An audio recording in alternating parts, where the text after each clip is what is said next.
1992 was the year when Murphy Brown got into a feud with the Vice President and won an Emmy for Outstanding Comedy Series. It was the same year when The Crying Game surprised at the Oscars and everybody was introduced to Arrested Development at the Grammys.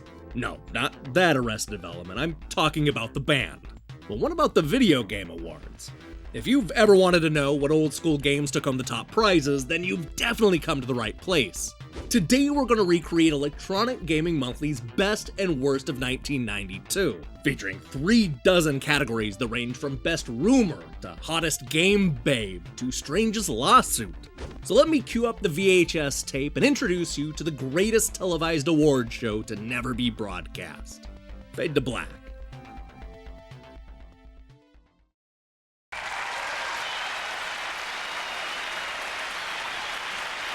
Live on tape from the historic Dorothy Chandler Pavilion in beautiful Los Angeles, California, it's Electronic Gaming Monthly's 5th annual Best and Worst Award Show. And now, some random guy we picked up off the street, it's Cyril Lachelle. Hello and welcome to Electronic Gaming Monthly's 5th annual Best and Worst Award Show. My name is Cyril, and yes, I'm still the host. I know a few of you have been lobbying pretty hard to get me replaced by David Letterman, but thankfully, I have Jay Leno's agent. Guys, I'm not going anywhere. Yeah, that one's for you, Oprah. Let's talk about 1992. We saw the Teenage Mutant Ninja Turtles come out with their 4th game despite it being a port of their 2nd game. We saw the return of the Joker despite Batman straight up murdering his ass in the last game. And then we saw Street Fighter 2. Now, I don't think I need to explain what that is to most of you. We all felt the impact of Street Fighter 2, let's be honest. Guys, I wouldn't want to be nominated next to Ryu and Ken right now, because I think it's pretty safe to say that the Capcom fighter is going to win everything. But 1992 was about more than just Street Fighter, Batman, and the Mutant Turtles, because it was also the year when the 16-bit fight turned into an all-out console war. It turns out that Mario vs. Sonic was just the appetizer, because this year saw one exclusive after another, major announcements, big moves, and a whole lot of aggressive advertising. Welcome to the next level, more like welcome to my next headache. Seriously, SEGA, you could bring it down about 10 notches and it's gonna be okay. Deep breaths, guys, in and out. So with this console war in full swing, I can't wait to see who takes home what tonight. I think what you're going to see this evening is going to shape the next few years. And look, it may even decide who's going to ultimately win the war. Tonight's going to be a big deal, but instead of just anticipating the excitement, let's go ahead and jump into our first batch of categories and talk about something familiar. Alright, so Batman continues to show his dominance with yet another win, this time for Best License of the Year. The EGM editors couldn't get enough of Batman Returns on both the Genesis and the Super NES, arguing that both were good for completely different reasons. This marks the 3rd win in 4 years for the Caped Crusader. Now, moving over to the Strangest License of the Year, we see Acclaim take home the prize with their baffling games based on the incredible Crash Dummies. Who knew that public service announcements could be this much fun? Speaking of games based on licensed properties, I want to point your attention to Super Star Wars, which used the Force to win Best Movie to Game. While there have been good Star Wars games in the past, this is the first truly great action game to be based on the seminal film trilogy. Unfortunately, the Rocketeer didn't have the same amount of luck. This unplayable garbage based on the Timothy Dalton movie takes home the prize for Worst Movie to Game, and rightly so. This game was bad. Also, before we move on, I want to quickly draw your attention to our brand new category, Best Cartoon to Game. This long overdue award goes to Death Valley Rally, the brilliant Looney Tunes game based off of the Roadrunner and Wile E. Coyote cartoons. You should play it. I mean, not right now, but maybe after this live telecast. 1992 was a big year for video game rumors. We heard about a futuristic Game Boy, Sony possibly making a console, and even backwards compatibility for the Super NES. But none of this year's rumors were as juicy as the winner of the brand new Best Video Game Rumor category. This is where we see our first Street Fighter win, with rumor mongers spending most of the year hinting that Capcom's incredible fighting game would eventually come out on the Genesis and TurboGrafx 16. For now, it's exclusive. But will Capcom be able to resist all that money they'd be able to make by going to other systems? I think not. I also don't think they're going to be able to resist making Street Fighter 3. And EGM spent a lot of time this year theorizing on what it's going to look like. Guys, my theory is that it's probably going to be a few years off, so we should just enjoy Street Fighter 2 while we can. Speaking of things that'll probably bum you out, our next category looks at games that should have been released. Konami's side-scrolling shoot-'em-up Parodius takes home the statue for Best Video Game that never came out in the US.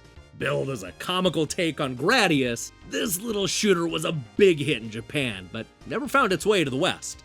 Guys, this easily deserves a place next to Gradius on store shelves. And not just next to Gradius, but also Out of This World, which was named the most innovative game of the year.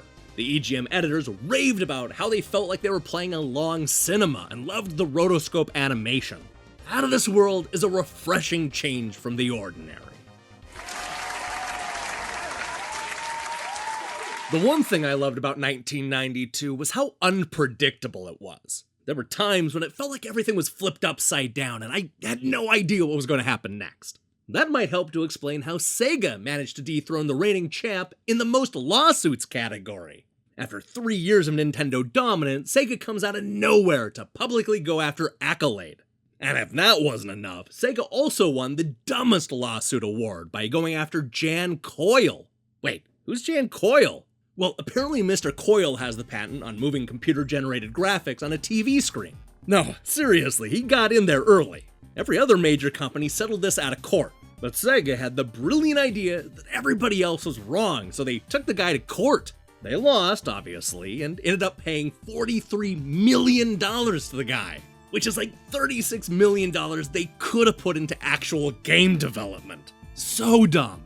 You know what else is dumb? Our next category, the best trick that didn't work. Folks, I don't want to have to go off script here, but EGM really has to cool it with these masturbatory awards where they just praise themselves for knowing how to use Photoshop. This year's winner is obviously the Shanglong trick in Street Fighter 2, which was so realistic that it actually fooled a Hong Kong magazine into publishing it as real. Alright, I guess that's pretty cool, and the trick is certainly iconic, but there are already over 30 categories. I think we can do without this one next year. Now, one category we definitely can't get rid of is the hottest video game babe, which, get this, turns out to be a tie this year. In one corner we have Hong Kong hottie Chun-Li, while in the other corner it's Blaze Fielding from Streets of Rage. Both ladies know how to rock it in red, and they benefit from being the only women in their respective games. In case you're wondering, this unnamed character from Dragon Knight 2 wins for Video Game Babe Too Hot for the US, cause apparently that's still a category. And not to be confused with all these sexy ladies, Tails from Sonic the Hedgehog 2 is the winner for hottest new character in a video game. You know, that seems inappropriate to say about a 4-year-old.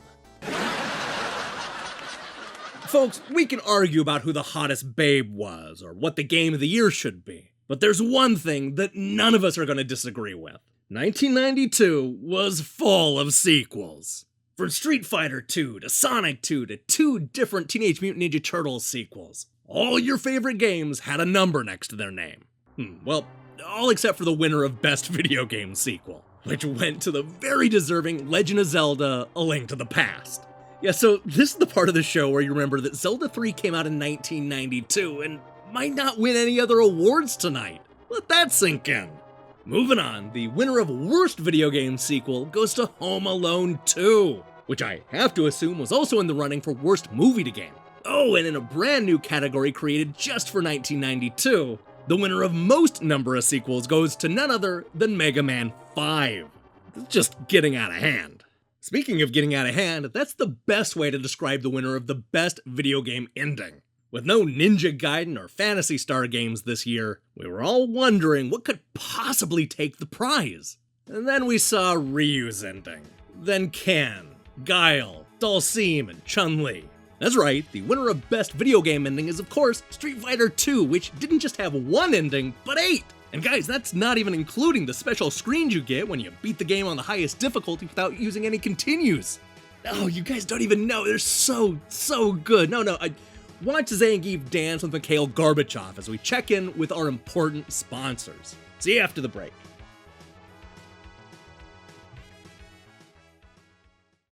Wouldn't it be great to have X-ray vision?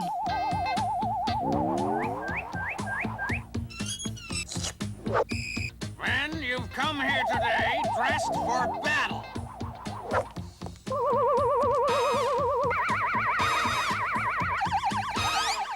Boy, you got a lot of pepperoni in your bread. Get Little Caesars free pepperoni bread and 2 pizzas with extra pepperoni for $7.98. Pizza. And get free chocolate. That's the wildest thing I've heard of. Oh, yeah, but I hope to. Why the uproar over Tropicana Twister's new cranberry drink? It's outside mainstream. Cranberry, raspberry, strawberry, the latest outrageous flavor from Tropicana Twister. A wanton and reckless disregard for convention. Cranberry plus raspberry and strawberry, a taste you'll find very interesting. We're not interested in the interesting. New from Tropicana Twister, flavors Mother Nature never intended, but should have. Next time, they ought to leave weird enough alone.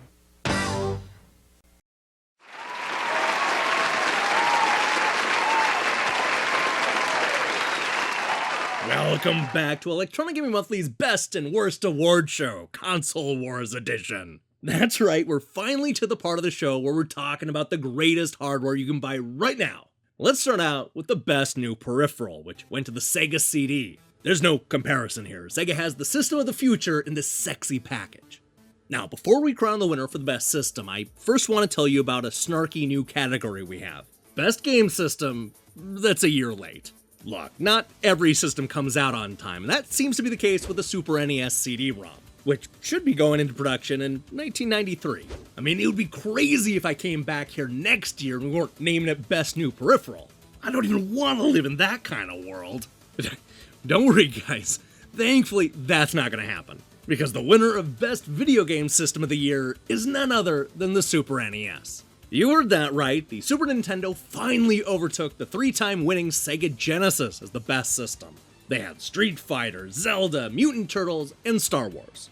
This was the year when Nintendo finally came out swinging, and everybody who loves video games was the winner. Also a winner? Viewpoint, SNK's must-own shoot-'em-up, took home the prize for best graphics in a video game, thanks in large part to having the most intense action you're ever going to see on a TV set. Oh, and would you look at this? Viewpoint also won the best music in a video game, tying with heavy metal shooter Gate of Thunder on the TurboGrafx CD, whether it was side-scrolling, overhead, or something in between. It's clear that the shoot-'em-up genre came to play in the sound department. Oh, and it's also worth noting that Viewpoint now has twice the amount of wins as Zelda. That's crazy! So that brings us to the Genre Awards, which Electronic Gaming Monthly has decided to expand after I called them out last year for only limiting it to role-playing games and sports games. For 1992, we've decided to add the Best Action Adventure Game of the Year, which probably should go to A Link to the Past, but the real winner is Super Star Wars. This probably would have also won the Most Challenging Game category had we not gotten rid of that in favor of that stupid award based on rumors. Moving on, Best RPG Game of the Year probably could have gone to Zelda had EGM really wanted to stretch that definition. But instead, the statue goes to Cosmic Fantasy II on the TurboGrafx CD. The editors were completely swept away by the top-notch voice acting, original plot, and huge world. They also loved John Madden's NFL 93, the winner of Best Sports Game of the Year. Look, I'm not gonna say that it should have gone to Zelda, but come on! How is it possible that A Link to the Past is only going to win one single award this year? Man, it just goes to show you the incredibleness of 1992.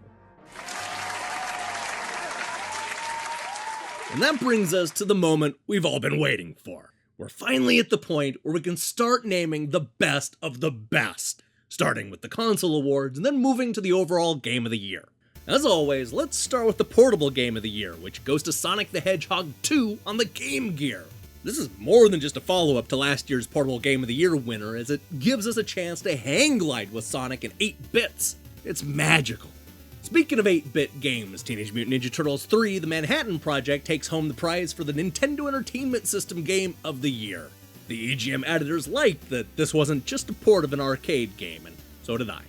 Now, when it comes to the newfangled 16-bit consoles, Zonk is the big winner for the TurboGrafx-16 Game of the Year. This makes a lot of sense after handing out so many awards to Bonk.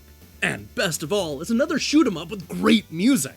These shooters really delivered this year. Moving on, the winner of Genesis Game of the Year goes to Sonic the Hedgehog 2, which improved on the side-scrolling formula in every way. The EGM editors loved they added a second character and improved the graphics. They loved everything about it, but Sonic 2 wasn't nearly strong enough to beat out the Super NES Game of the Year, which is also Electronic Gaming Monthly's 1992 Game of the Year, Street Fighter 2. Yeah, so while this win is certainly deserved, it's also the most predictable outcome. Nothing could stop Street Fighter 2, it was a monster. It's the ultimate system exclusive and quite possibly the greatest two-player game ever made. Good job, Capcom. Now, how about Champion Edition in 1993?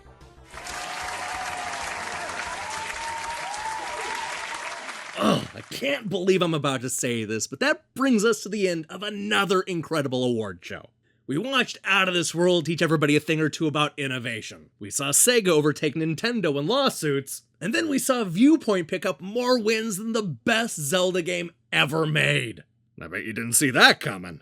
And with the console wars only now heating up and the Super NES CD-ROM just around the corner, 1993 is guaranteed to blow your mind. So for all of us at the Electronic Gaming Monthly's Best and Worst Award Show, my name has been Cyril, and I want you to keep playing. See you next year.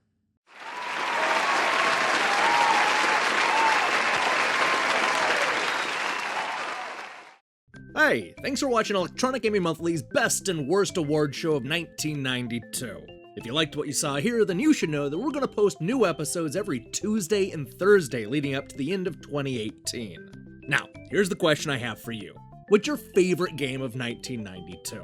If you were to ask me back then, I would have certainly gone with Street Fighter 2. But now that there are better versions of Street Fighter 2, I would probably go with something like A Link to the Past, or maybe even Streets of Rage 2. I don't know. Let me see your picks in the comments below. In other news, I'm currently hard at work on a bunch of reviews, as well as some fun stuff for the end of the year. I recommend you click that subscribe button and support what we're doing here. Until then,